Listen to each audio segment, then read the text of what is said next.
Tenemos nuestra séptima y última reunión del curso básico de Teosofía. Y vamos a tratar, en primer lugar, de una importantísima ley de la naturaleza, que es el Dharma. A través de los tiempos, las naciones y las culturas han tenido, entre otras cosas, un papel para darle un impulso, un desarrollo mayor a la humanidad. Esas culturas, esas naciones, muchas veces a través de su aspecto religioso, han impreso en los corazones de los hombres virtudes necesarias para su despertar espiritual. Si examinamos esto en alguna medida, nos damos cuenta, por ejemplo, que en el antiguo Egipto, esa palabra que trajo al mundo fue el de la religión. Ese aspecto religioso, es decir, el anhelo del alma por unirse a su fuente. En Persia se estableció especialmente la idea de la pureza, una vida pura, acciones puras, pensamientos puros. En todo sentido, la pureza se establecía entre los individuos de esa época. En Caldea, el pensamiento fue el desarrollo de la ciencia como base para la vida de todos los individuos. En Grecia, el mensaje fue el de la belleza. Y vemos en qué forma tan maravillosa nos muestran los griegos cómo la belleza impulsa al hombre para su mejor comportamiento. En la pintura, en la escultura, la arquitectura, en todas sus relaciones, vemos nosotros el aspecto de belleza. En Roma se establece como principio la ley. La ley debe ser la pauta del comportamiento de los seres humanos. Más tarde vemos en Palestina el mensaje del Cristo, que es el del amor, que los seres deben amarse unos a otros. Y en la India, el mensaje que encontramos nosotros en los libros sagrados es el del Dharma. Y se nos dice que esa palabra resume a todas las demás. Vemos nosotros con esto que no es que una civilización se establezca en el mundo, llegue a su desarrollo máximo y después que haya una decadencia y caiga en el olvido sin que deje un mensaje para todos los seres. El mensaje de todas esas culturas sigue siendo importante en este momento para todo ser humano. Cuando nosotros examinamos el universo, nos damos cuenta que está constituido por una inmensa cantidad de objetos separados, trabajando en conjunto con más o menos armonía. La diversidad es la tónica, es la pauta, lo primordial en todo lo que es manifestado y que por lo tanto es condicional. El universo es inmensamente diverso y existe el universo porque ha habido una voluntad de crear. Dios ha encontrado necesaria esa diversidad para que se mueva el ser humano.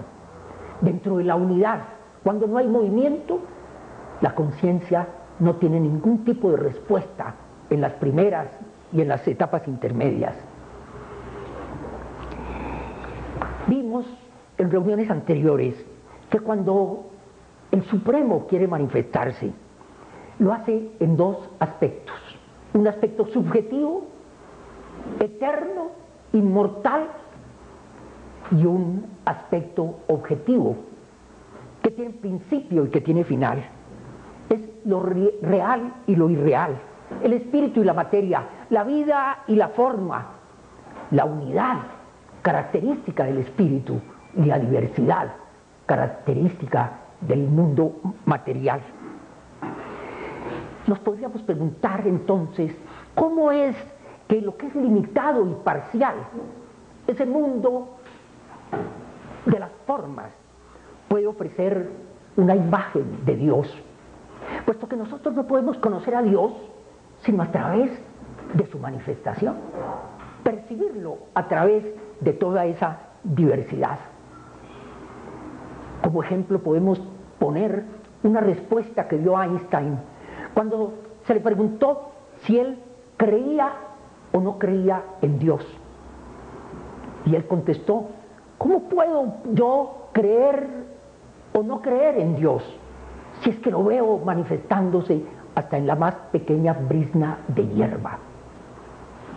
Allí, en esa pequeña brizna de hierba, estamos viendo nosotros a Dios trabajando a través de una forma.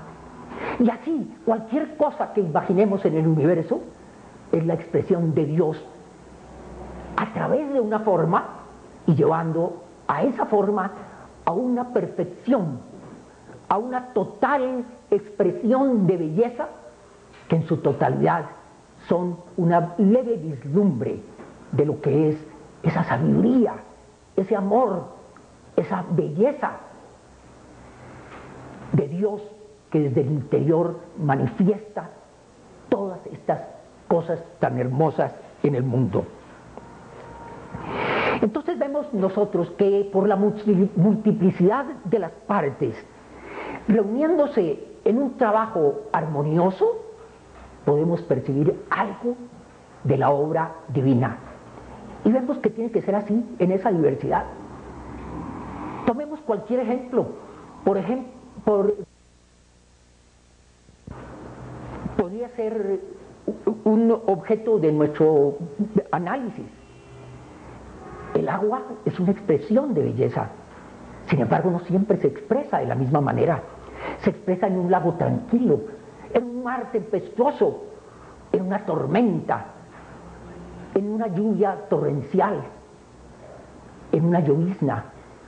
En todas las formas vemos nosotros la belleza del agua. Y nosotros no podríamos ver esa totalidad de belleza sino a través de sus múltiples manifestaciones. Pero hay miles de cosas en el mundo y a través de todas ellas vemos expresarse a esa bondad y a esa belleza divina en el árbol, en el mar, en los animales, en los seres humanos.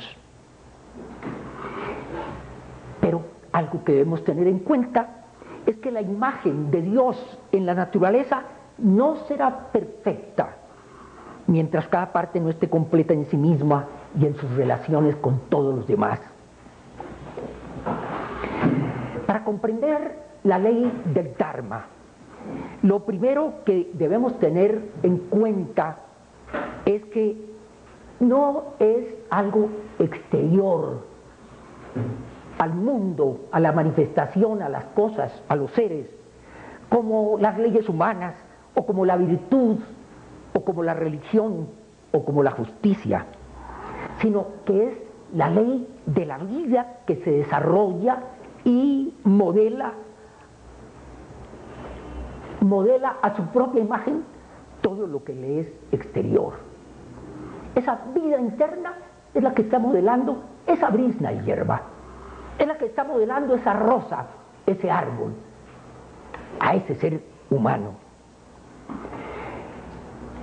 De tal manera que, para que empecemos a comprender esta ley del Dharma, según nos dice una ilustre miembro de la Sociedad Teosófica, que fue su presidenta durante muchísimos años, la señora Annie Besant, en cuyo pensamiento estoy basando este capítulo de nuestro curso básico de Teosofía, nos dice que el Dharma es la naturaleza interior que ha alcanzado en cada hombre un cierto grado de desarrollo y florecimiento.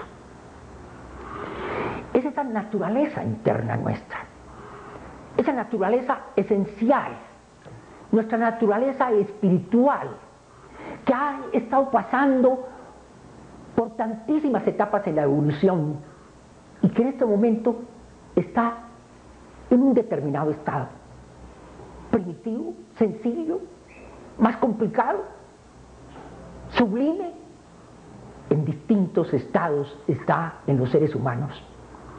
Es esa naturaleza interna la que está modelando todas nuestras acciones, pensamientos, sentimientos en el mundo múltiple de la manifestación.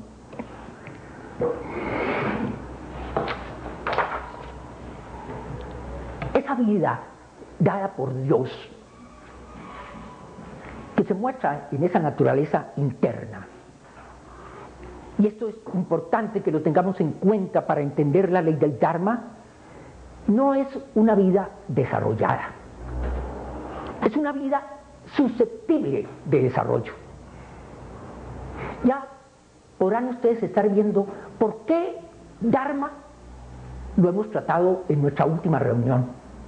Porque sin haber entendido lo anterior, sin haber comprendido ese proceso de la evolución, la ley del karma, las infinitas vidas terrestres con todos sus retos para desarrollo de conciencia, con una muerte y con un renacer muchísimas veces, no podríamos entender nosotros esta ley del Dharma.